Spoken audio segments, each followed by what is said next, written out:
இலை ஒன்றில் மேடை அமைத்து ஒளி வாங்கி கையில் கொடுத்து பறவைகளை பாடச் செய்வேன்.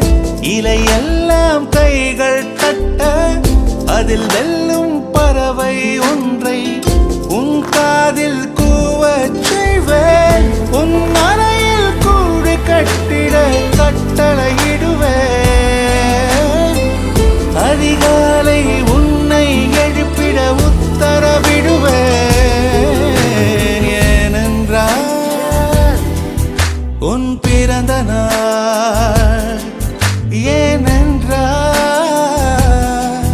உன் பிறந்த நாள்.